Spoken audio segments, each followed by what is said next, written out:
पुढच्या ॲडव्हान्स टॅलीच्या लेक्चरमध्ये आज पुन्हा एकदा मी आपलं स्वागत करतो।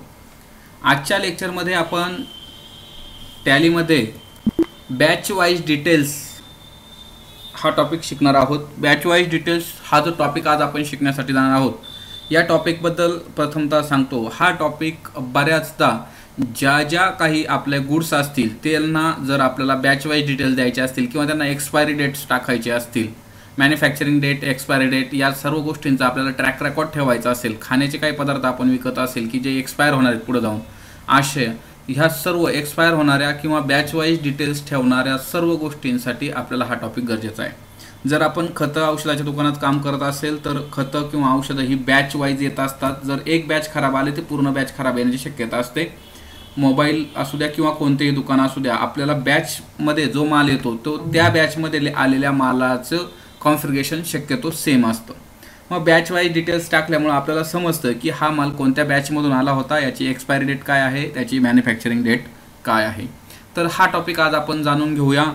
त्यासाठी आपण सुरुवातीला टॅली ओपन केलं आहे। टॅली ओपन केल्यानंतर आता आपण जाऊया टॅलीच्या फीचर्सला, टॅली F11 टॅली फीचर्स, त्यानंतर इन्व्हेंटरी फीचर्सला जाऊया।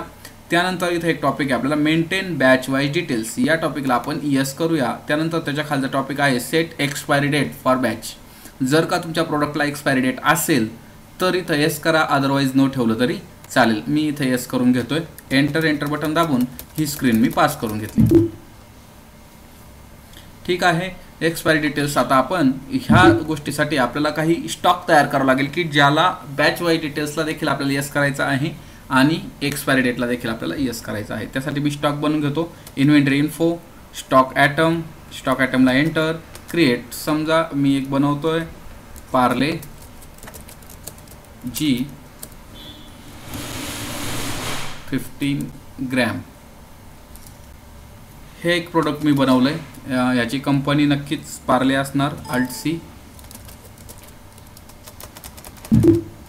ह्याचं कॅटेगरीज दिली तरी चालेल, नॉट ॲप्लिकेबल ठेवूया आपण। मोजायचा आहे आपल्याला तो नंबर्समध्ये, नंबर्स।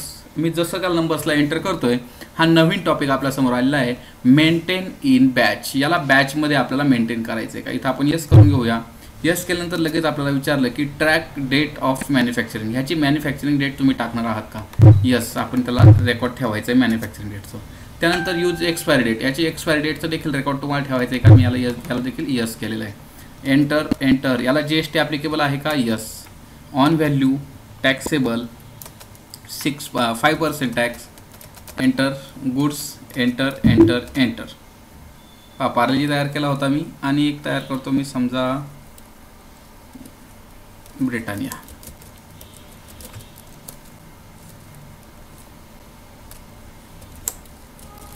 एंटर इथं त्याच्यासाठी आपल्याला परत ग्रुप तयार करून घ्यावा लागेल, अल्ट सी। त्यानंतर इथं आपल्याला नंबर्स, आणि पुन्हा इथं विचारलं गेलं आहे की batch wise details.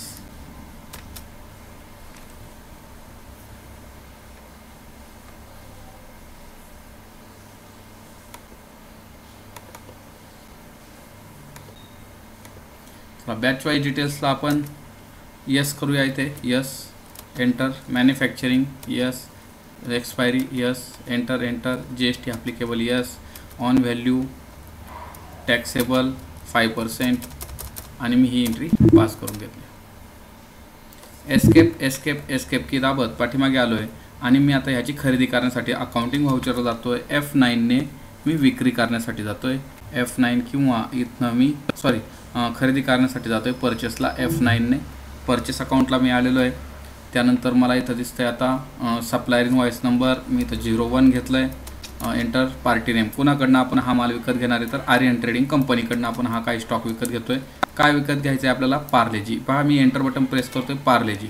Enter button press केल्यानंतर हा ऑप्शन आपल्यासमोर आला आहे। इथं विचारलं लिस्ट ऑफ ट्रॅकिंग नंबर, या मालासाठी आपण काही ऑर्डर दिलेली होती का आधी, तर नक्कीच ऑर्डर दिलेली नव्हती आपण, म्हणून इथं आपण घेऊया नॉट ॲप्लिकेबल। त्यानंतर म्हणजे ट्रॅकिंग नंबरसुद्धा नॉट ॲप्लिकेबल आणि ऑर्डर नंबरसुद्धा नॉट ॲप्लिकेबल। गोडाऊन, तर गोडाऊन इथं आपण कोणत्या गोडाऊनला हा स्टॉक विकत घेणार आहे, तर मेन लोकेशन इथं घेऊया। लिस्ट ऑफ ॲक्टिव्ह बॅचेस, तर ह्या प्रोडक्टसाठी काही आपल्याकडे ह्याच बॅच म्हणजे जो प्रोडक्ट येतो त्या प्रोडक्टसाठी आपण आधी काही बॅचमध्ये माल मागवलेला आहे का, किंवा ह्याच प्रोडक्टचे काही बॅच आपल्याकडे शिल्लक आहेत का. नाही, आपल्याला नवीनच माल येतो आहे. हा आपण न्यू बॅचला क्लिक करूया. Batch number 1 enter. Actual quantity आपण किती मागवतो आहे तर 100 पीस मागवतो आहे. एंटर. बिलिंगला देखील 100 असणार आहेत. रेट असणार त्याचा 5 रुपये 1 याप्रमाणे. सॉरी, आपल्याला स्वस्त येईल तर आपण 4 रुपये 1 याप्रमाणे धरूया. डिस्काउंट आपण त्याला आपल्याला काय तिकडून मिळणार आहे का, डिस्काउंट मिळणार असेल तिथे डिस्काउंट टाका, अन्यथा एंटर बटन प्रेस करा. आणि एक्सपायरी डेट आता पहा, इथं ॲटोमॅटिक मॅन्युफॅक्चरिंग डेट इथं ॲटोमॅटिक आलेली आहे. इथं आपण ती मॅन्युफॅक्चरिंग डेट 1/1/20 असेही टाकू शकतो. एक्सपायरी डेट मला इथं टाकायची आहे 5/7/20. मी एंटर दाबल्यानंतर ही एंट्री पास होणार नाही मित्रांनो. त्याचं कारण असं आहे की आपल्याला एज्युकेशन व्हर्जनमध्ये फक्त 1 किंवा 2 ह्याच तारखा यूज करता येतात. तर मग मी इथं 5/7च्या ऐवजी 1/7 करतो आहे. 1/7/20. एंटर बटन पास केल्यानंतर ही एंट्री माझी पास झाली. पाहून घ्या, माझी जी मॅन्युफॅक्चरिंग आहे ते जानेवारी महिन्यातलं आहे आणि त्याची एक्सपायरी जी आहे ती 1 जून 2020 रोजी होती आहे. Enter. End list. Enter. Purchase goods हा कोणत्या परचेस अकाउंटमध्ये जाणार तर परचेस गुड्स ॲट 6%.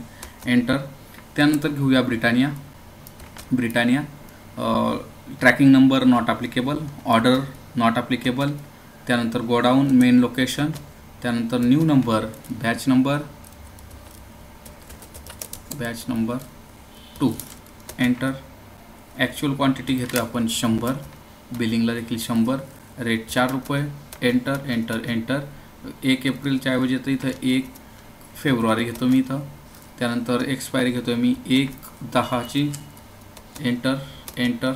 एंटर. पर्टिक्युलर्समध्ये परचेस गुड्स ॲट 6%. त्यानंतर याच्यावरती HGST, सॉरी आपलं काहीतरी चुकतं आहे का, हां परचेस गुड्स आपण 5% घ्यायला पाहिजे होतं. एंटर बटन प्रेस केलं. परचेस गुड्स 6% झाले आपल्याकडनं चुकून. कंट्रोल एंटर बटन प्रेस करतो. परचेस गुड्स ॲट 5% हवं आहे हे खरं तर. 5%. GST yes. Purchase taxable 5%.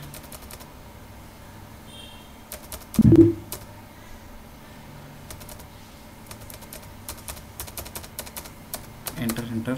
Enter. इथं आपण पुन्हा परचेस गुड्स ॲट 5% घेतलं. त्यानंतर आपल्याला HGST 2.5% जी तयार नाही आहे आपल्याकडं, Alt+C ने तयार करून घेऊया. SGST @2.5%. Enter. Enter.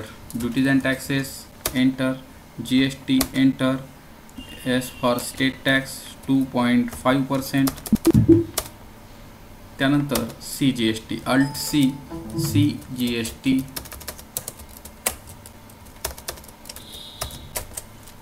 2.5%.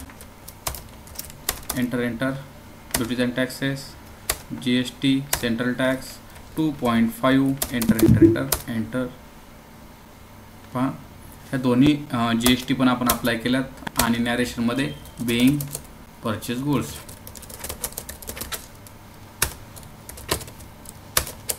Enter. Enter. अशा प्रकारे आपण काही माल विकत घेतलेला आहे. तर तो पाहण्यासाठी आपण जाऊया स्टॉक समरी. स्टॉक समरीमध्ये आपण क्लिक केलं आणि ॲटम वाईजला क्लिक करूया. ॲटम वाईजमध्ये जर आपण पाहिलं तर ब्रिटानिया दिसतं इथं आणि इथं पार्ले पण आपल्याला दिसतो आहे. ब्रिटानिया आणि पार्ले दिसतो आहे आपल्याला. आपण ह्याच्यामध्ये एंटर बटन प्रेस करूया पार्लेला. तर इथं आपल्याला दिसतं आहे की इनवर्ड 100 क्वांटिटी झाली. पुन्हा एकदा एंटर केलं, परचेसचं बिल दिसलं. पुन्हा एंटर केलं, आपण त्या बिलापर्यंत पोहोचलेलो आहोत. आता आपल्याला काही स्टॉक विकायचा आहे. तर विकण्यासाठी आपल्याला जायचं आहे कुठं, अकाउंटिंग व्हाउचर्स F8 पर सेल्ससाठी. आता सेल्समध्ये 2 प्रकार आपण पाहिले होते, एक रेग्युलर सेल्स, एक point of sale. Regular sale करतो आहे मी, तर सेल्स करतो आहे मी समजा कॅशमध्ये. काय सेल्स करायचं आहे मला, पार्लेजी. मग पार्लेजीचं लिस्ट ऑफ ट्रॅकिंग नंबर आपल्याकडे नॉट ॲप्लिकेबल. गोडाऊनमध्ये कुठं शिल्लक आहे, मेन लोकेशनला. बॅच नंबर 1 मधला माल आपल्या इथं शिल्लक दिसतो आहे. पहा, आपल्याला बॅच नंबर 1 मधला काही स्टॉक आपल्यासमोर दिसतोय, तो 100 नंबर्स आपल्याकडे शिल्लक आहेत. एंटर. पैकी आपण किती विकणार आहेत, तर 50 विकणार आहे. रेट आपण त्याला लावतोय 5 रुपये. Enter enter enter enter enter enter enter enter enter sales, sorry इथं आपण sales goods at 5%. Alt C sales goods @5%. Enter enter. ह्याचा अंडरग्रुप असणारे sales account. Enter enter enter enter. इथं आपण घेऊया yes. Enter. Sales taxable. Sales taxable आपण घेतलं इथं. Enter 5%. Enter enter enter enter enter. Service नाही घ्यायचं इथं आपल्याला, आपण सर्विस घेतलं आहे चुकून, आपल्याला तिथं गुड्स घ्यावं लागेल. तर आता आपण इथं बॅकग्राऊंड सॉरी सर्विसच्या ऐवजी इथं गुड्स करून घेऊया. गुड्स. Enter enter enter. आता याच्यानंतर ब्रिटानिया आपण घेऊया. Britannia. Enter. Not applicable. Not applicable. Godown main लोकेशनलाच माल आहे आपल्याकडे. बॅच नंबर 2 मधला माल आहे. ॲक्च्युअल क्वांटिटी आपण विकूया 10. रेट लावूया 5 रुपये. अशा प्रकारे आपण 50 रुपयाचा माल इथं घेतलेला आहे. Goods sales goods at 5%.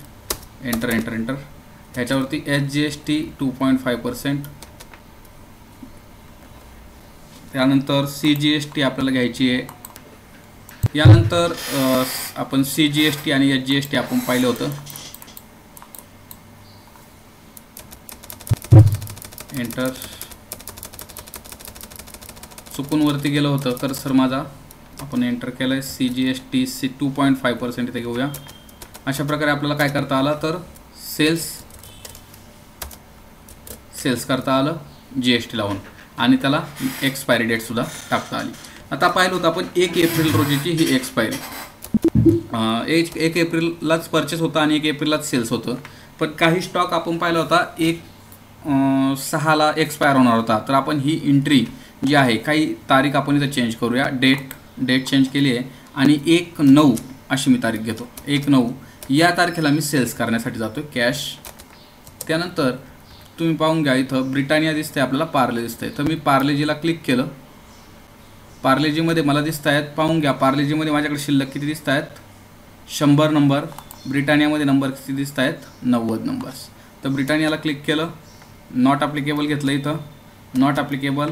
Godowns main location batch expiry तर दिसते मला 1 ऑक्टोबर रोजीची. Enter.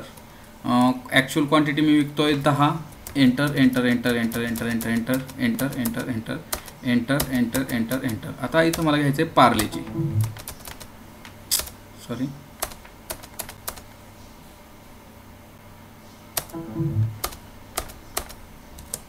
Parle. Enter. Not applicable. Not applicable. Godowns main location. आता पहा, इथं आपल्याला कुठल्याही प्रकारचं लिस्ट ऑफ ॲक्टिव्ह बॅचेस दाखवत नाही. म्हणजे जो काही पार्लेचा आपला स्टॉक होता तो या तारखेला जर आपण विकण्यासाठी जातोय तर तो स्टॉक आपल्याकडे एक्सपायर आहे. एक्सपायर असलेला माल टॅली ॲटोमॅटिक तुम्हाला इथं विकायला परमिशन देत नाही. हा उपयोग आहे खरा तर मित्रांनो आपल्या बॅच वाईज डिटेल्स आणि एक्सपायरी डेट टाकण्याचा, जेणेकरून आपल्या दुकानातून एक्सपायर झालेला जो काही माल आहे तो माल कुठल्याही प्रकारे आपल्याकडून कस्टमरपर्यंत पोहोचणार नाही आणि आपल्या बिझनेसची गुणवत्ता टिकून राहील. ह्याच्यासाठी हा आजचा आपण टॉपिक पाहिला की बॅच वाईज डिटेल्स कशा ऑन करायच्या आणि त्यामध्ये एक्सपायरी डेट किंवा मॅन्युफॅक्चरिंग डेटचं कशा पद्धतीने आपण एंट्र्या करायच्या आहेत. तर आशा करतो आजचा टॉपिक तुम्हाला चांगल्यापैकी समजला असेल. आजच्या टॉपिकसाठी आपण ज्या काही सेटिंग्स ऑन केल्या त्या सेटिंग्स ऑन करण्यासाठी मी कोणत्या पद्धती वापरल्या त्या आपण कमेंट बॉक्समध्ये आजचा प्रश्न आपण पाठवायचा आहे मला उत्तर लिहून. आजच्यासाठी एवढंच. धन्यवाद.